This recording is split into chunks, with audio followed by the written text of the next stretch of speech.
shook up the world. They shocked the world. They did it all as the Philadelphia Eagles took down the New England Patriots. We are presented by Progressive Insurance, and all phone guests join us on the Shell Pennzoil Performance Line. I guess football's doing okay. Yeah, let me tell you. Football's all right. That was, that was going along the lines of how we'd seen a New England Patriot game fall behind and then just say, okay, because how many people coming toward the end, as we obviously go through this whole game, of when Philly's got the ball and they're going down to kind of get a little bit of padding, burn the clock. Oh, they don't have enough time to burn the clock. And New England's going to get the ball back. Here we go again. It was all set up for that, but boy, what a game. In a game where the type of quarterback you have on the one side and Tom Brady and the backup on the other side, but the talk of the defenses, and then you have an offensive output like that, as we'll get into, most yards ever in a postseason game, in a Super Bowl, in a regular season game. It was ridiculous, the yardage going up and down the field.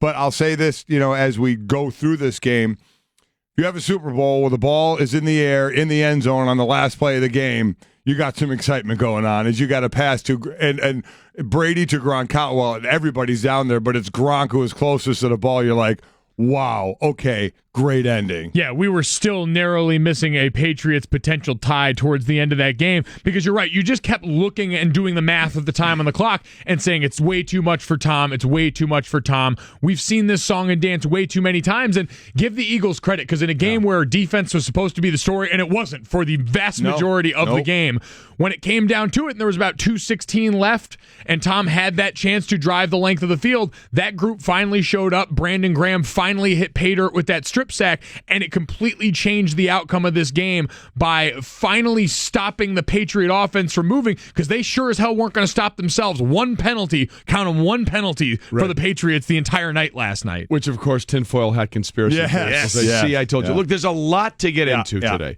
It's a big game breakdown brought to you by the Jared Gallery of Jewelry, turning feelings into jewelry. That's why he went to Jared, and we will break it down in total. Here are the guests that we have coming up today. At 7:30, Tim Hasselbeck will join us, our ESPN analyst.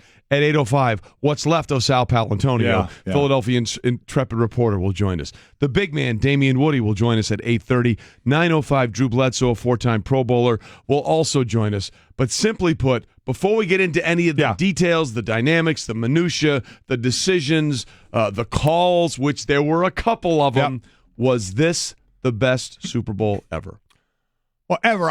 Listen, you would be better at that than us because you remember we just throw a Super Bowl out there. He knows the score, the MVP, and all that. So I am not one of those. I am not a great history guy to look back on other games and say, was this great or was that great? So I'm a horrible person to ask. You seem to be a good person to ask. So where are you on this? A game where the first lead New England took was 33-32, and then they didn't score another point. And the game ends on a Hail Mary, so where are you with this? Well, it depends on how you feel about punting and place kicking. Yeah, how about it? I mean, because there was only one punt. By the way, a buddy of mine, and I must, he's probably not listening, so I can say it now, John, Jay-Z, works with me at the club. He said, everybody will say this game was great, but I say lousy defense and one punt equals a boring game. I said, let me get this straight. Boring? Your platform is you're pro-punting? I mean, that's we didn't your see platform. The punter enough. We didn't see the punters enough. Really? That's how you're going to denigrate this game? And I followed it with, just get out of here. Yeah. So I would have to say this might be the most entertaining Super Bowl of all time. Now, Super Bowl 25 comes to mind because the Giants were huge underdogs against the Buffalo Bills. Blah blah blah, and they came up with that great game plan, and they sort of the wide right game there at the end. This one's way up there, man. It is way up there in terms of what from a historical perspective, what the Patriots as a franchise were trying to do. Join the Steelers as the only other team with six. What Brady was trying to do, be the only player with one for the other thumb. Remember, he and Charles Haley are the only two with five. He was going for six. With what Philadelphia was able to achieve, the longest drought, for so long, 1960 was the last time they had an NFL championship. All those parameters in place, and what happened, I think it might have been the greatest Super Bowl. The greatest or most entertaining? Is there that's two different things to you? It is, because you can make the argument, hey man, give me one or two great defensive plays. Give me something like that. And we saw some of those in the first half. Malcolm Jenkins was all over the field in the first half of this game. And I know that sounds crazy the way it turns out, but I was thinking, well, he might be the MVP of this game. Listen, the way he was all over the field. For two defensive guys, you say Malcolm Jenkins, and in the second half, Stephon Gilmore shut down Alshon Jeffrey. Alshon Jeffrey had a monster beginning of the game. They put Gilmore on him, and that was it. So those are little things that we'll talk about in the game.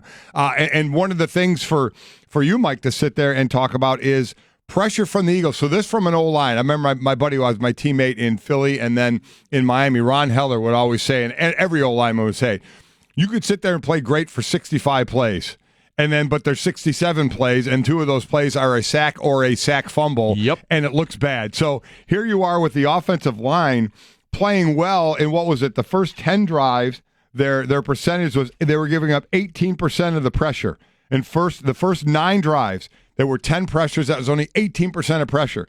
But in the last 2 drives, 70% of the rushes were in pressure. So that O-line for New England was playing their butts off against an excellent line from the Philadelphia Eagles until the last couple drives. So as an O-lineman, how damning is that you do well the entire game and then a couple of plays at the end up costing you? Well, it's the frustrating nature of the position because people then use that to color their diagnosis of the entire game when really it's just a good job creating matchups and understanding the pieces that you have involved there. We talked a lot about Fletcher Cox, and we figured he would be a guy that would be more active in the stat column, managed to notch a couple of pressures at the end of the game on the biggest play defensively for them in particular, though, draws the double team. The center slides away with the left guard to take care of him. And because you've got Brandon Graham, who's that defensive end style sort of NASCAR unit mentality, kick down on the inside, which is never a favorable matchup for someone playing in the interior offensive line, you get that end result. So it's a good job by Philadelphia and Jim Schwartz defensively scheming despite not wanting to be a team that brings a ton of pressure to ultimately get home, but impossibly frustrating. And you understand that's just the nature of the position. You're better when your name's not getting called, but you play long enough. Sometimes you're the bear and sometimes the bear gets you. By the way, my friend who I said wasn't listening apparently was. He is listening. Jay-Z, man, sorry, you're pro-punting. You're going to get called out. If your stance is pro-punting, you're always going to get called out on this show. I mean, that's just the way it's I don't know how anybody could say the game was I missed boring. punting. I needed more punts. I'm a little disappointed as a former defensive player with over 1,150 yards of offense in that game. Well, so I was not overly ecstatic about that, but the game was not boring. No, here's the list. I mean, here's the amazing thing. Okay, forget the title and what it means. Here's what we saw on the field on Sunday.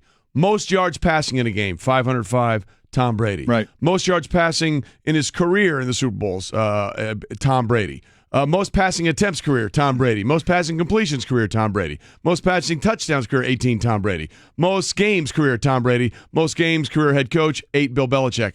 Okay, and they lost. As for the teams, most total net yards, 1,151. Most total net yards, one team, 613, New England Patriots.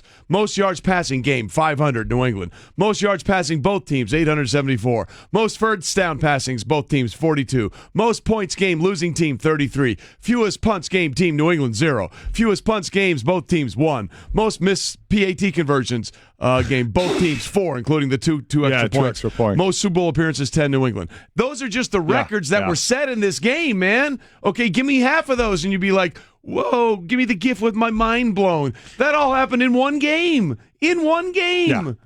Listen, I'm with you. I think it was unbelievably exciting, and I thought it was setting up, again, perfectly for the fact that Tom Brady was going to bring his team down, and they were going to get the win. But the one thing about Philadelphia is you give them credit because you just saw the other side of that against Jacksonville when they kind of went into a shell. Philly, we knew, would stay aggressive, and they stayed aggressive with their play calling. That last drive when they kicked that last field goal, I was looking for like a second down pass maybe to get a first down, to really end the game, and they went 3 runs, kicked the field goal, which put you up by 8.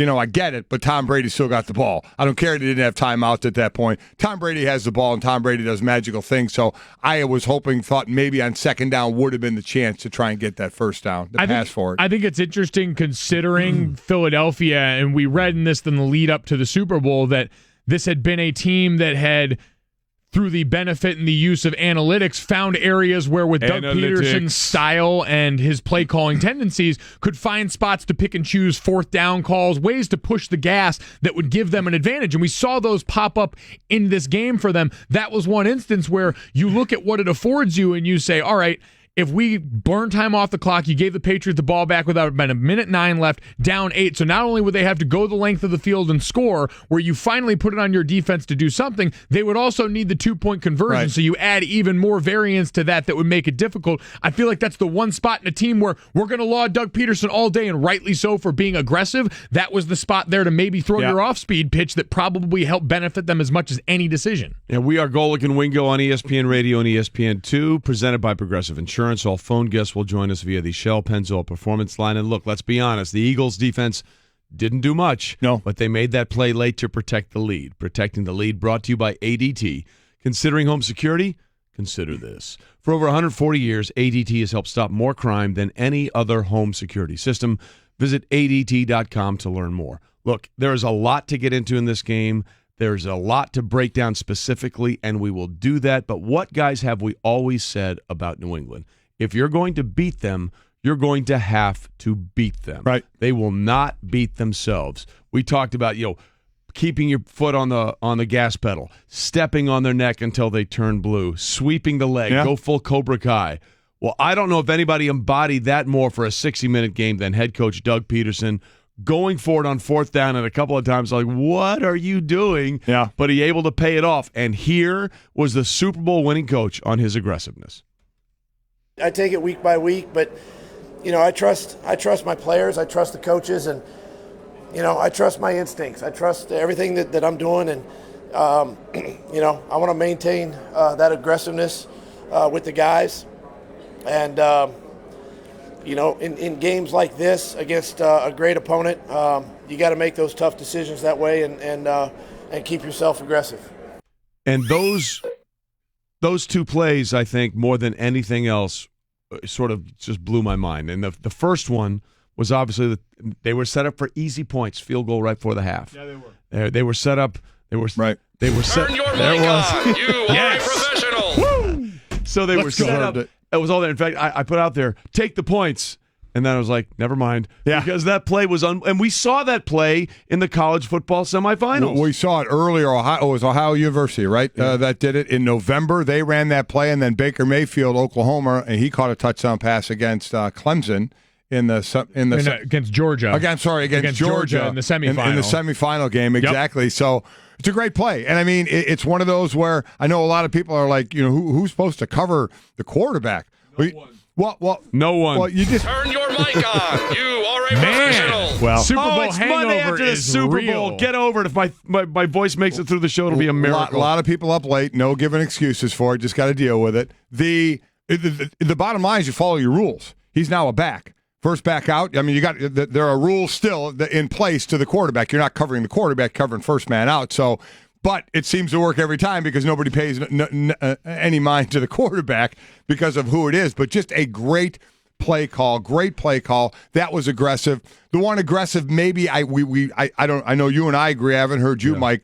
When you get the touchdown, you're up 15-3 with about 9 minutes to go in the half. You go for 2 there to try and make up for that point. I think that was a little early. You didn't really need to do it at that stage of the game. Yeah, it seemed very premature, and that was another place where they want to push the gas on this stuff, so occasionally it's going to burn you. Occasionally you're going to find spots like that, and thankfully for them, they were just able to overcome that later on. Yeah, I mean, my theory is never chase the point unless you need it. Yeah. Case in point, the way the game played out, had they just kicked the extra point there, once they kick the Jake Elliott field goal, they're up 9. It's over. 9. It's over. Now, look, you could say, well, they missed, but that's why you let it play out. Don't chase the point until you need it. To the point you said before that, they're aggressive style. Absolutely. So you know what? It's just like that aggressive defense. If you get a guy jumping offside every now and then, you live with it because you get good plays. You live with things like that. I mean, that's just the way they play. So while I thought it wasn't the greatest call in the world, I understand that's their personality to be aggressive. So it's not like you can complain too much. Well, no, nobody's